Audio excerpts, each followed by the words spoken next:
Let's talk about essential oils and this antibiotic crisis. What do I call antibiotic crisis? I hope we are on the same page. That's why I'm clearing. This is the vicious circle of using antibiotics and other drugs that could be replaced with essential oils instead of feeding a resistance to bacteria and the creation of even more antibiotics that will feed this circle of resistance. So I'll show you here why essential oils matter in the antibiotic resistance crisis and what can be done to make things sustainably better. Okay.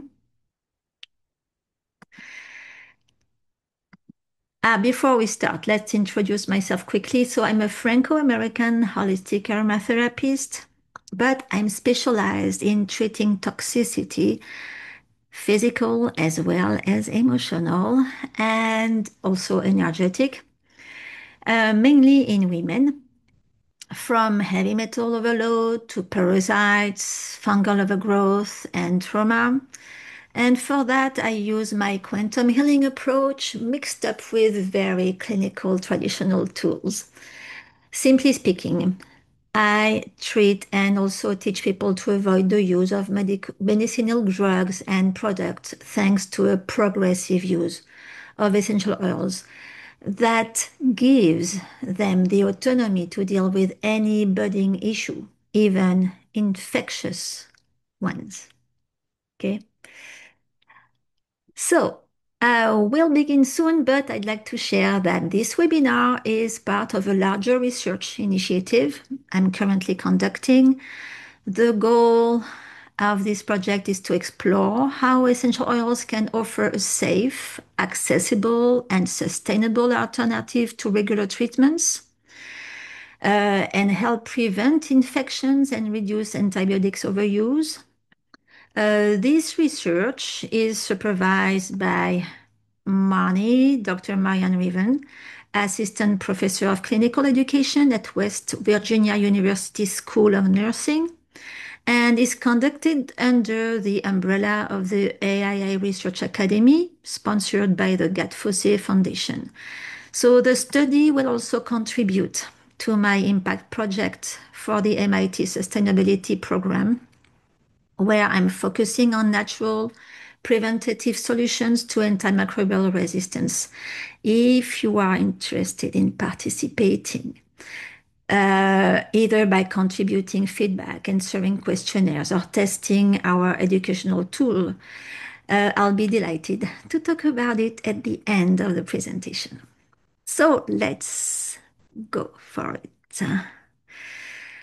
Now, this journey for me began in 2016 in Brighton, UK, where when I attended a talk by microbiologist Prof. Val Edwards-Jones on the antibacterial effect of tea tree and spike lavender oils.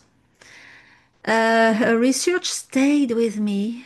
I still have the slides, the pictures I took from this whole course.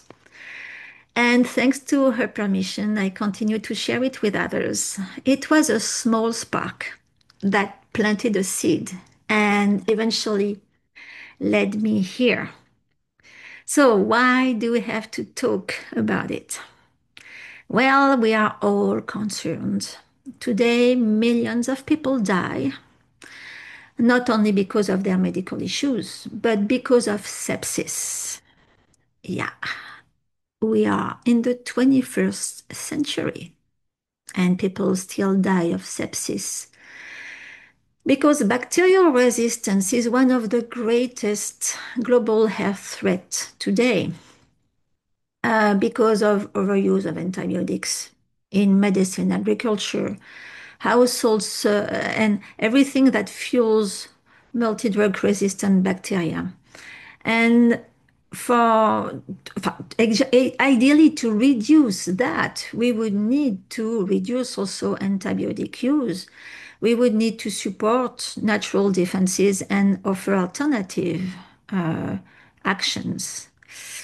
Because today people die of associated death, which means situations where antimicrobial resistance contributes to death, but also direct death when AMR infection also causes death alone. Okay, so I have a few numbers here. Here you see that what are the top 6 bacteria responsible for AMR in 2019. Just E. coli, just E. coli. It causes urinary tract infection, abdominal and pelvic infection, pneumonia, bacteremia, and meningitis. For Staphylococcus aureus alone, which cause bloodstream infections and shows on skin, you have a lot of death. This is what I see the most, actually, me as a practitioner. It is very, very common and it requires a good antibacterial treatment. So what happens when this treatment doesn't work? Well, here we see the trends. In yellow, we have the deaths that are directly associated with multi-resistance. So it's on the bottom part. And that should reach almost 2 million deaths in 2050, which I read somewhere was more than cancer. Um, and in red, the death associated with multi-resistance, where AMR played a significant role, uh, such as when no effective antibiotics remains and the person dies of sepsis combined with cancer, for instance. Yeah, so sepsis. I would like to stress something important. Why do some people get sick and not others? Is it really because of a bad level of asepsia? Well, for decades, we've been told sterilize everything. This is how you prevent infection. But here, what science now shows us is different. It shows that sterility weakens us. Okay? Actually, constant disinfection reduces immune training. This is why now today people, when they have kids, they know that they have to have a puppy at home or, a pet of any sort to lick the baby, to let the baby play on the floor and outside, because this is very important to be in contact with other microbes, very simply put. We are ecosystems with trillions of bacteria, viruses, and fungi that protect us, so we need them. And we are living in an environment that supports life, microbial exposure, that builds resilience. It is very important to keep this bacterial unity. And over disinfecting everything leads to imbalance because we cannot just disinfect what is needed and not the rest. I mean, without, with the with essential oils it's different, but it's not disinfection at that point.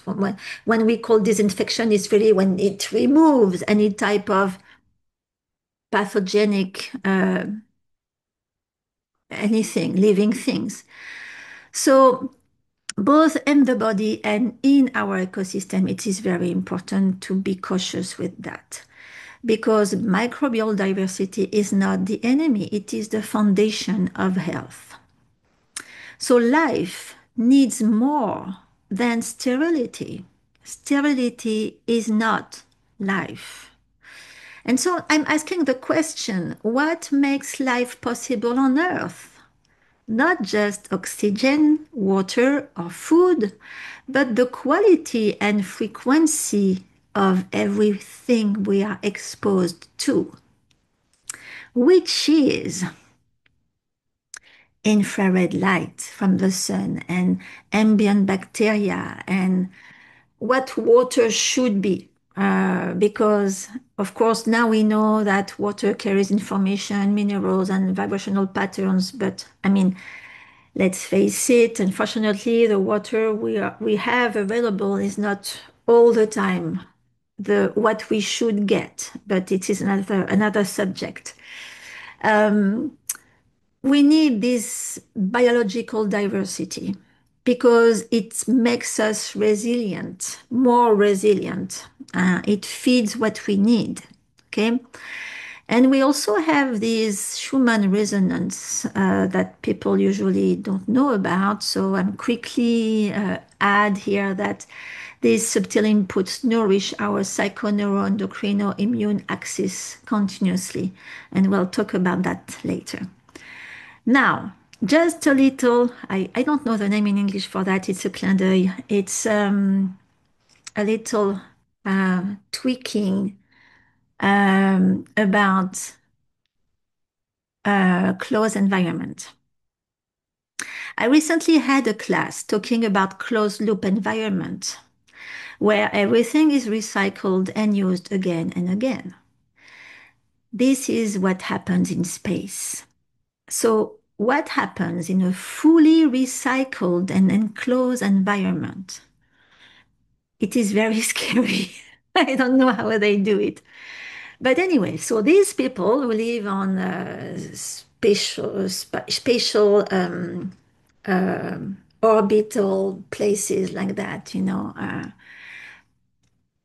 they they are cut from everything alive, actually.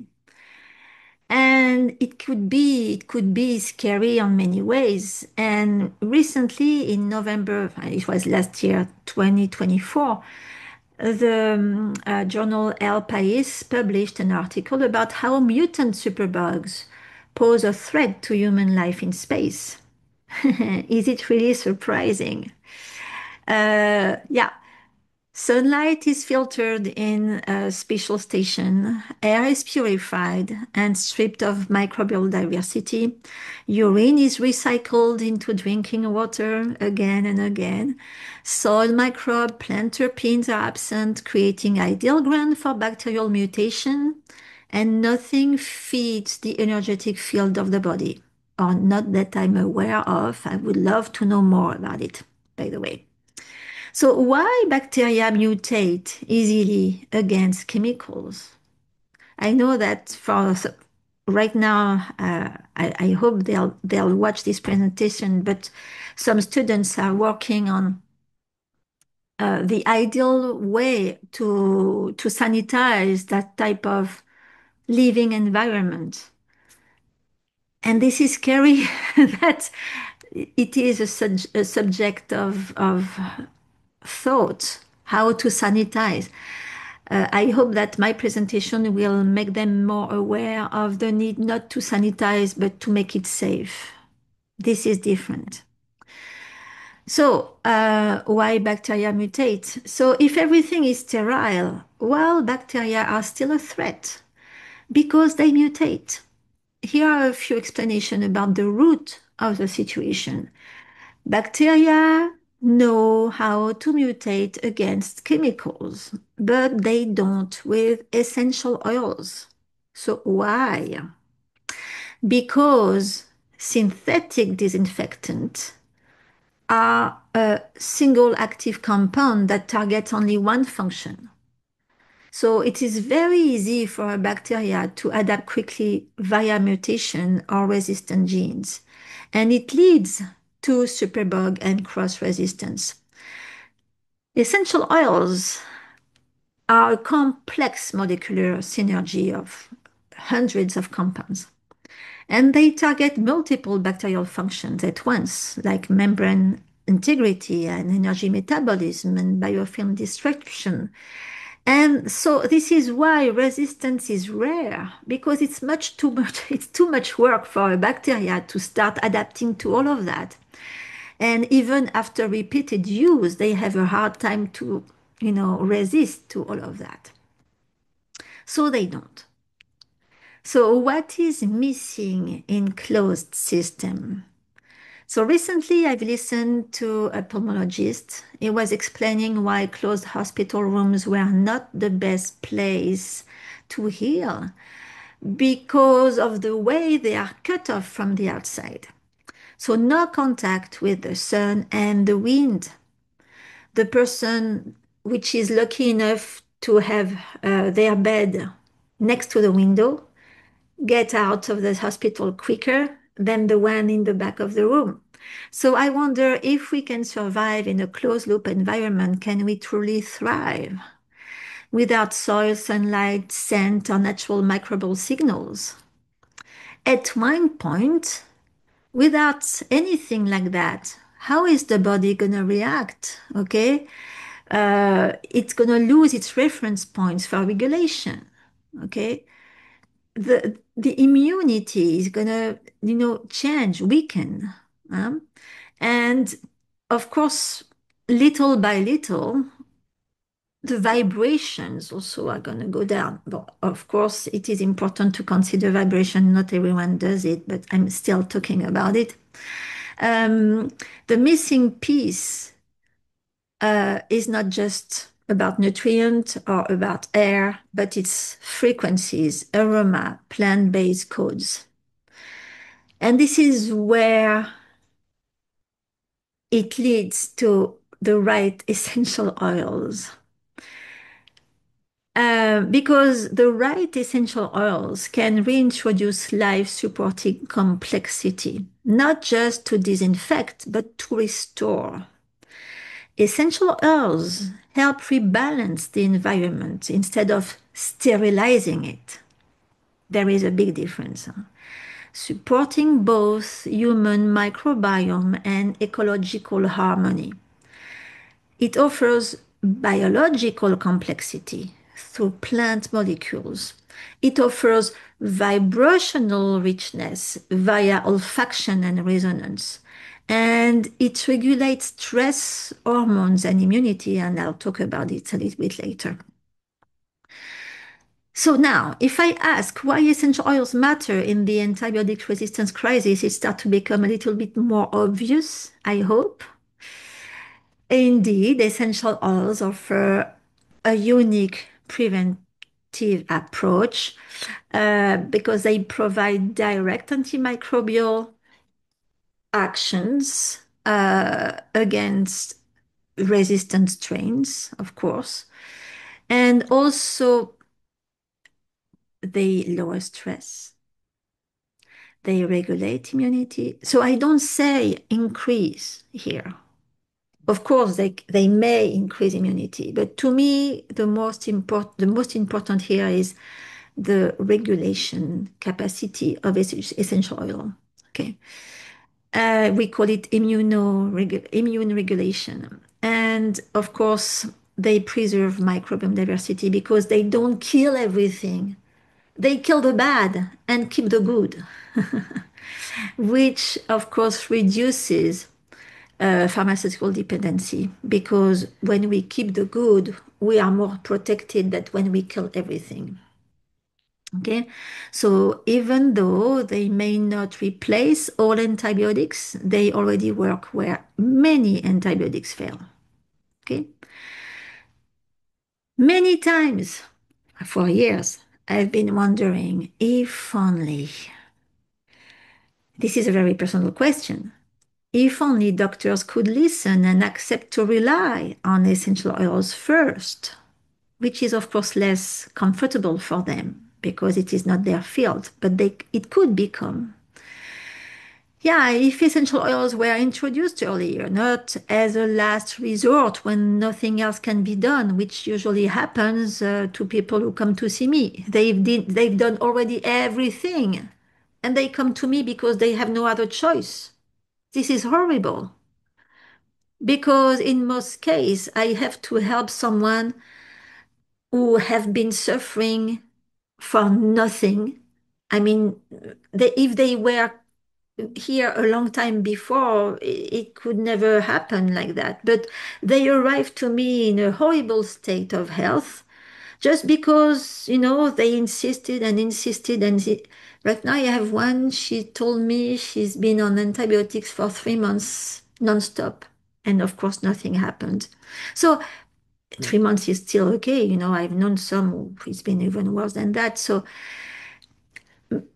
I can resolve their issue. And so I think if I can do it, many can do it. There is no reason we shouldn't be more doing it. Okay. But unfortunately, we are in front of a lot of limitations because what is often done is with essential oils is the classical approach alone. So perhaps a few drops in a capsule swallowed, or steam inhalation with hot water, or just diluted on skin, or occasional use of blends, sometimes highly concentrated. And this is why, in this case, there are perhaps a bad reputation around essential oil, a bad reputation with, oh my God, it is dangerous, be careful, don't do anything. Well, it is normal in this case to have a bad rep. Of course, swallowing oil strain on the digestive and liver system. Of course, inhalation is often too superficial for deep infection. And, very little attention is brought to microbiome restoration and no systemic strategy to connect gut, skin, lung, bladder, or nervous system. So why does it have to be like that when it should cover it all? I mean, I want to stress a very important fact. Using essential oil like we use drug has no interest. What I mean here is that acting simply on the lung to treat a respiratory infection is of no use. No use. And it is the same when skin is concerned. Immunity cannot heal without nervous system rebalancing. Chronic infections are often locked by PNEI, psychoneuroendocrine immune dysregulation.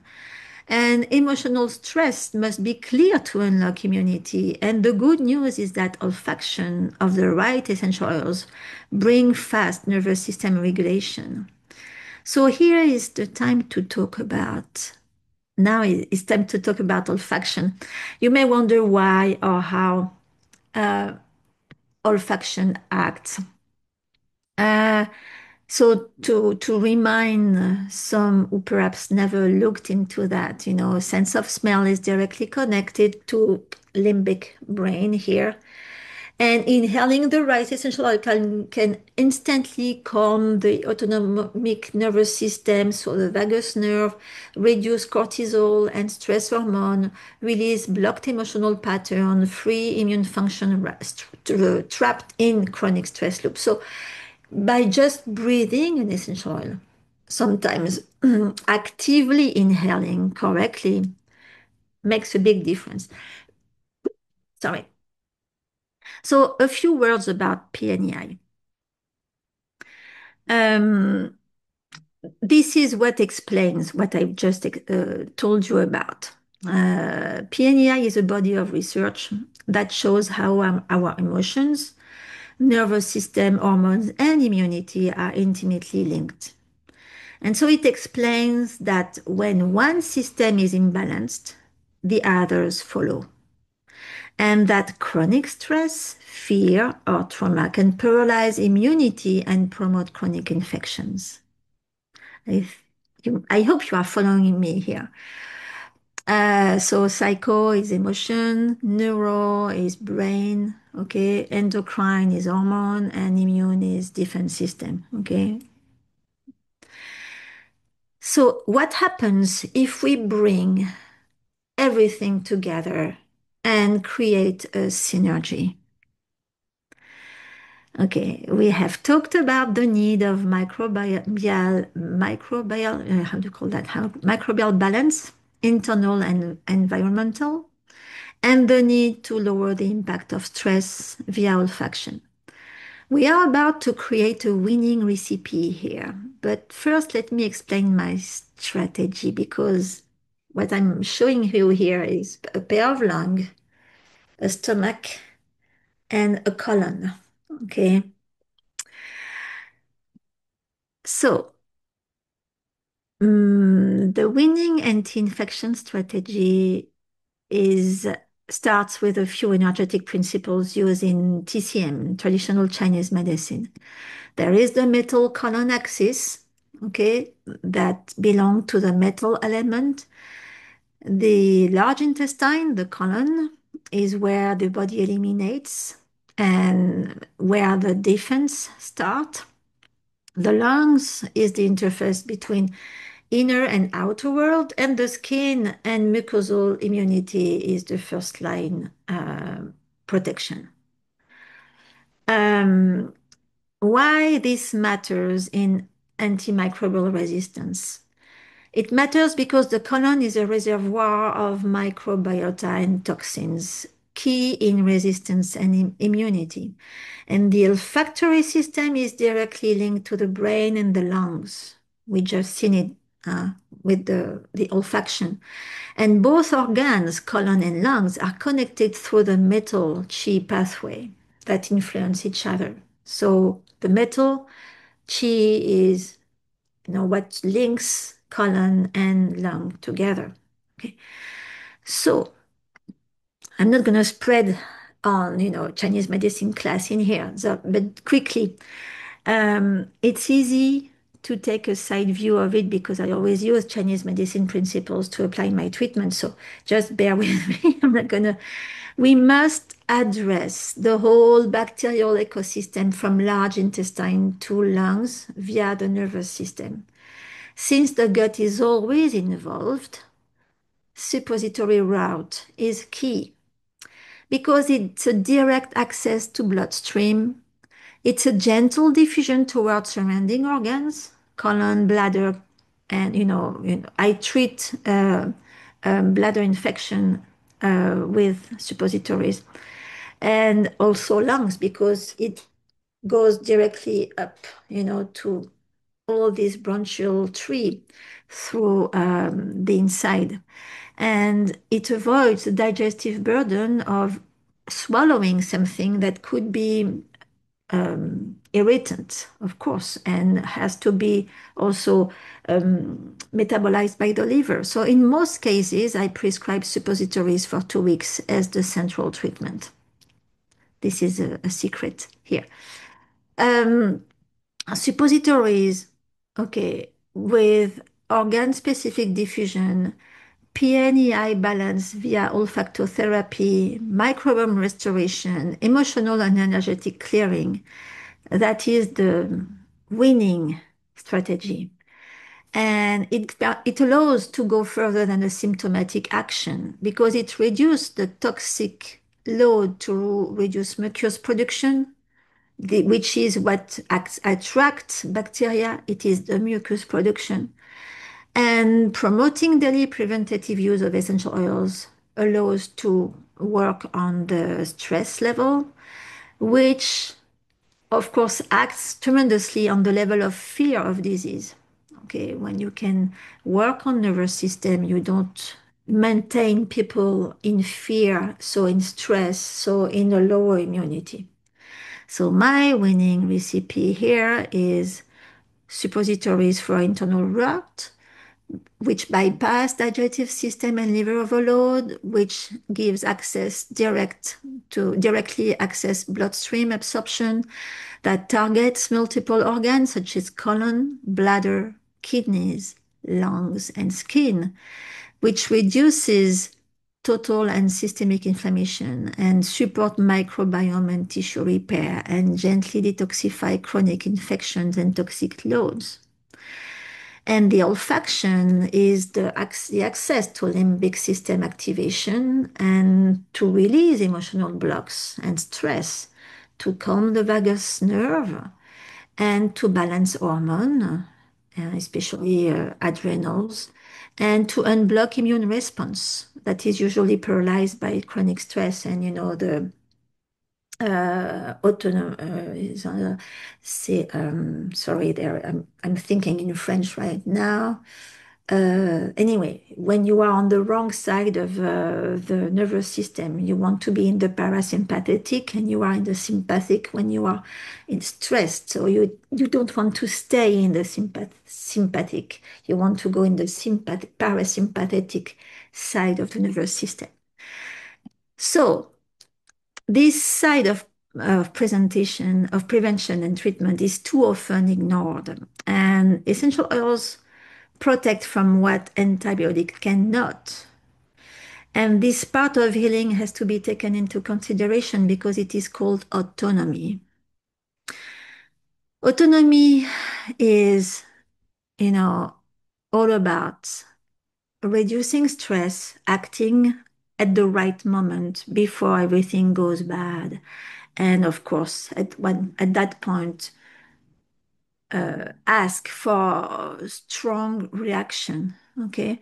But when you have everything ready, because it's so easy to make, you can very easily make suppositories which bypass digestive system, direct bloodstream absorption, targets all the interesting organs, detoxifies, and work on stress and nervous system.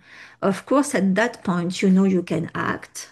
And just that in itself is huge. And on top of it, you can act seriously, you can act effectively and gently. So we all know that a doctor has to first recognize our infection before giving us antibiotics. But what about having the autonomy to build up the power to heal? Okay? Autonomy really creates power, and power heals. So when people reclaim tools to support their own health, they stop depending entirely on external interventions, and they no longer live in fear of getting sick. They reduce chronic stress. And of course, when you have chronic stress, you cannot have a proper immunity. And autonomy leads to more confidence, to more inner peace, and stronger psychoneuroendocrino-immune balance. Okay, to resume that, I could make the whole presentation just with that slide. Autonomy, power, less fear, and essential oils. And it is so interconnected. And this is the purpose of what I teach. Okay, and it synthesizes my solution to the antibiotic crisis. Now, this is not it because antimicrobial resistance crisis is not only a medical problem, it is also an environmental emergency. And today we are in the situation where massive antibiotic use still contaminates water systems and soil and agriculture and the food chain. And sustainable prevention is the only long-term solutions to reduce the need for antibiotics, to support the immune system naturally, to limit the production and release of pharmaceutical residues into nature, and ultimately to see the light in the end of the tunnel. So I hope you understood something. I know these ideas may shift the way you see prevention and healing, and I'd love to know how it lands for you and what is your takeaway, and if you would be interested in participating in my research project, for instance, and we could talk about it, and I would love to know your thoughts. So please ask me everything you want. I'm here. Let's, voilà.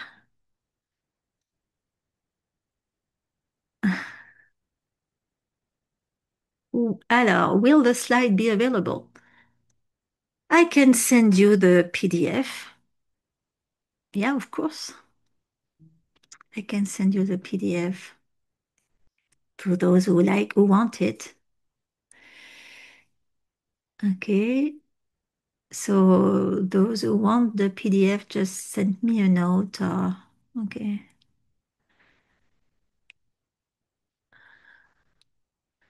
Ah, okay. Anne-Caroline wants to know how to be involved in the project. Send me, Anne-Caroline, you have my email. Yeah.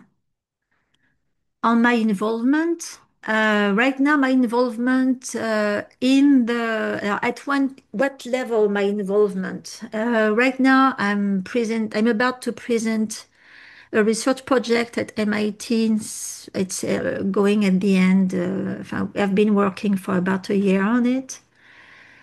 I'm trying to interest various teachers and perhaps researchers. And so it's all at the stage of interesting them and making things getting bigger. But I think I'm at the right place right now. Okay. Rochelle asked me, what essential oils would you suggest for inhalation for resistant lung respiratory infection? There are plenty. And the thing is, they are usually it really depends on where all starts. I usually pick up oils that will both at the same time work on the bacterial level and on the stress level. So there are many possibilities. You know, it could be sandalwood, it could be German chamomile. It really depends on what is at the origin of it. And this is what is interesting. It's to pick up the right one. But I don't pick it up with my brain. I use quantum solutions, quantum tools to get to the right stuff right away, to the right solution.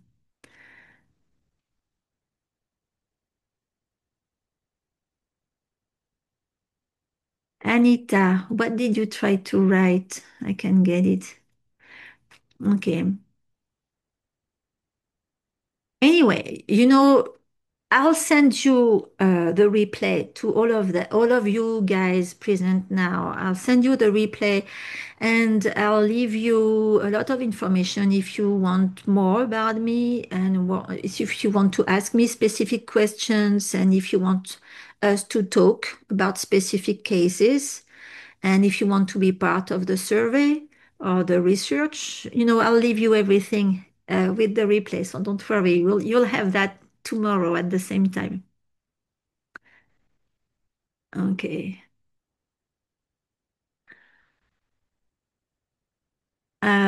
So Beth asked me, this has been, thank you. Okay. Anita. Yeah, Anita. No problem. I'm gonna write it down. Okay, Anita here. But I'll send you everything. Don't worry, people. Okay. Yeah, I know there are a lot of information here. I'll send the replay to everyone tomorrow. So Anne asked me what is expected from us to participate. We have a survey for the moment. We'll have more, and I'm working on a pack that should be used both by um, lay persons and professionals. And so we'll need to test these packs. So we'll need people to test it. So this is what I see for the moment in terms of participation. Rochelle asked me, is it effective to use essential oils on the outside of the abdomen to treat UTIs? Outside, what do you mean on the skin? Yeah, it can already be very effective. This is what I used to do when I was a student. I remember at that time I had fungal UTIs all the time, and when I was arriving at school, I would sneak on our essential oil stash at school and get some Santalum album quickly in my hand and put it on my belly and yeah, of course. Yeah. Oh yeah, all of yeah, you know, I'll send you all the way, you know, tomorrow with the replay information to allow you to participate, of course. Um, So Marnie is giving you the link to the survey for those who want it.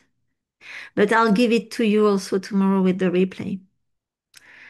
Okay, Rochelle tells me, thank you very much. I, as a nurse, focusing my business on health and wellness. This is fascinating. Yeah, I'm glad.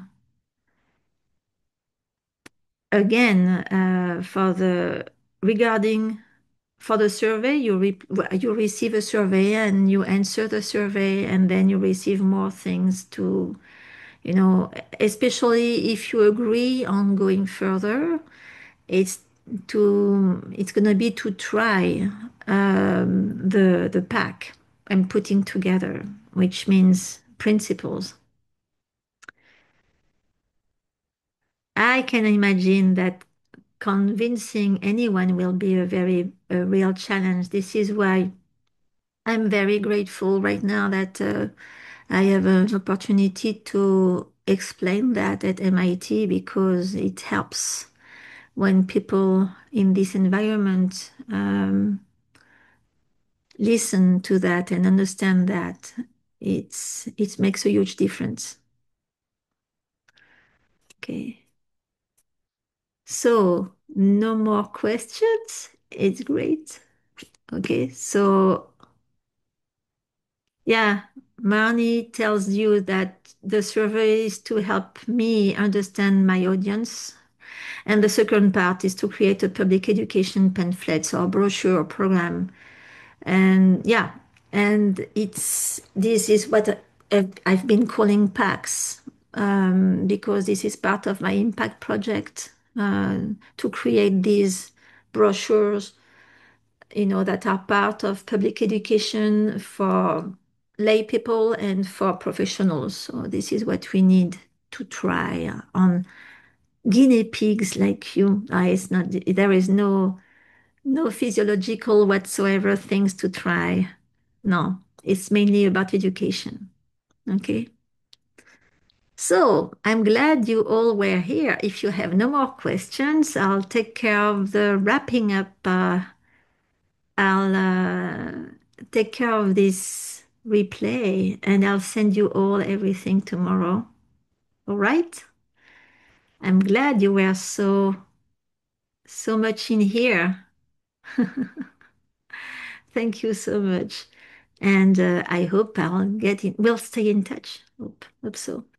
Hey, thanks a lot for all of you. Bye.